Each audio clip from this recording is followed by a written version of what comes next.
A construção do Morumbi, ela muitas vezes ela é alvo de algumas, eu diria que algumas fake news, né, por parte de torcedores rivais de São Paulo, né? Uma delas, talvez a principal, é Laudo Natel deu o Morumbi para o São Paulo, deu cimento. Se não fosse Laudo Natel, o São Paulo não ergueria o Morumbi. O Celso Zelt, que é corintiano e é historiador como você, ele sempre desarma essa afirmação, né, com argumentos que ele sempre apresenta. Eu gostaria que você falasse sobre isso. O que você responde quando um corintiano, um palmeirense, um santista, um torcedor de outro time vira e fala: vocês só têm o Morumbi porque o Laudo Natel ajudou, deu o Morumbi para o São Paulo? Qual a resposta do historiador para esse tipo de afirmação?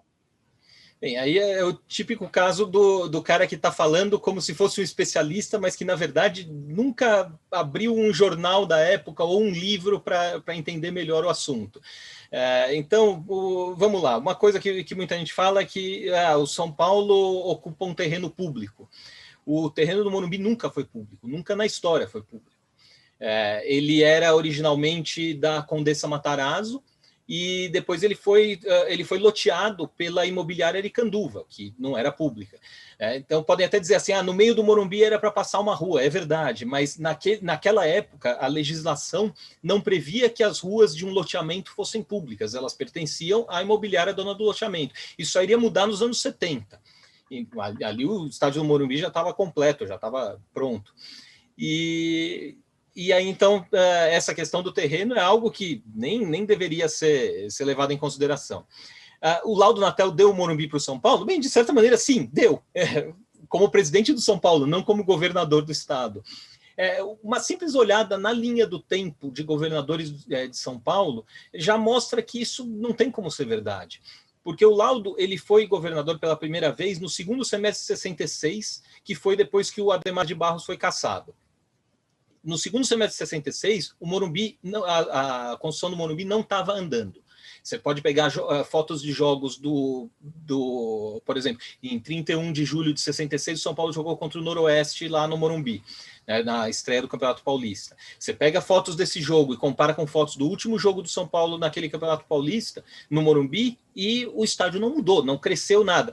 Por outro lado, se você pega fotos em 68, fim de 68, 69 principalmente, você vê todo o jogo assim, muitos andaimes, madeira em todo lado, os treinos do clube vira e mexe no fundo, parece que os caras estão treinando numa obra, e de fato era o que estava acontecendo, né?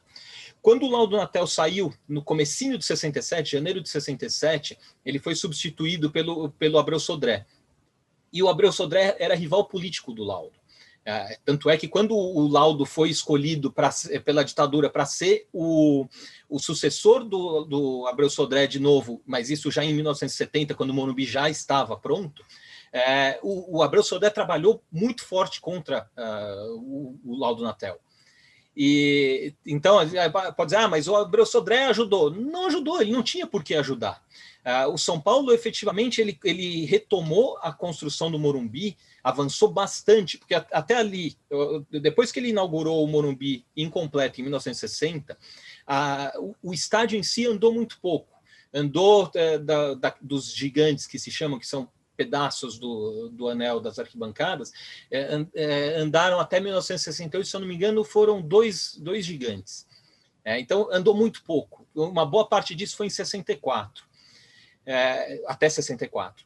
E aí, em 68, em junho de 68, São Paulo lançou o Carnê Paulistão, que era um carnê que angariava fundos para tocar a obra do Morumbi. E esse carnê que possibilitou que a construção avançasse muito. O Morumbi foi completado entre o segundo semestre de 68 e o segundo semestre de 69.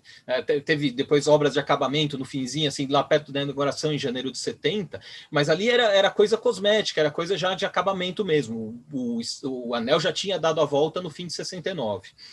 E muitas pessoas falam assim, porque o Laudo Natel, como governador, ele fez os professores vender carnês do Paulistão, não sei o quê. Como ele faria isso se ele não era o governador? ele só voltaria a ser governador em março de 71. Ele foi escolhido em março de 70, ele foi nomeado. Aí ele passou o resto de 70 inteiro, ele pediu licença do cargo de presidente do São Paulo para fazer articulações políticas pelo interior, já que ia ter eleição no fim do ano para deputados, né, eleições parlamentares. E então ele ficou fazendo essa articulação política, né? Mas aí o Morumbi já estava completo desde janeiro.